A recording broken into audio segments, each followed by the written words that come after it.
간도 지역의 조선인들을 갖다 초토화시키는 간도 불령선인 초토 계획이라는 것이 세워지게 됩니다.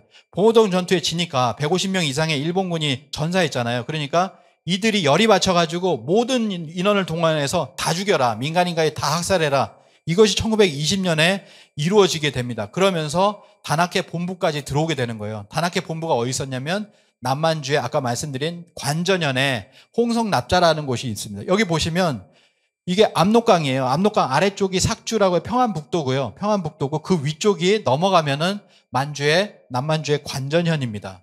여기에 배달의숙이라고 해서 계현 선생이 배달의숙을 세웁니다. 오동진 장군의 지원을 받아가지고 배달의숙을 세우는데 여기에 보면은 3천여 권의 책들이 있었고 이것들이 이때 뭐가 있냐면 습격을 받아요.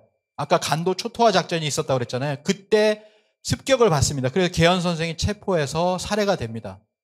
그래서 이제 이 배달이라고 하는 말이 있는데 배달의숙이라고 했는데 배달의숙이 실제 있었냐 없는 거 아니냐 이런 얘기를 하잖아요. 근데 뭐냐면은 이때 대부분의 그런 어떤 학교들이 배달이라는 말을 썼습니다. 그리고 이 광복군들이 있었던 마을들이 배달촌이라고 했죠. 여기 보면 근처에 있죠. 삼원보 배달촌이라고 합니다. 배달촌이라고 한족회는 신문 이름을 새 배달로 고쳐서 발행하고 신문 발행 장소는 삼원보의 배달촌이다.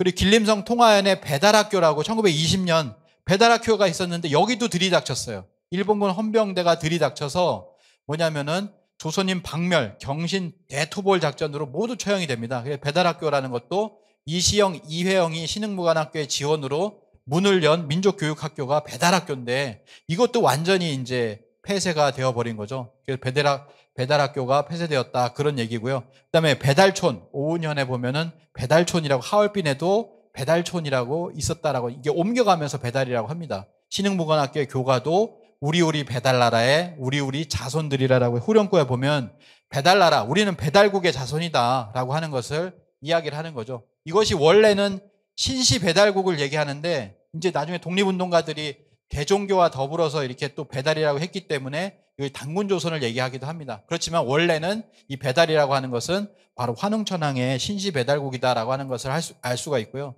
그래서 배달의숙이 남만주 관전현에 있었다라고 하는 거죠. 이 배달의숙에 계현 선생이 있는 이곳을 일제가 기습을 했다. 가명극의 무리들, 가명극이라고 하는 밀정이 있는데 이들의 무리들이 와가지고 기습을 해가지고 계현 선생을 체포하고 살해했다라고 하는 겁니다.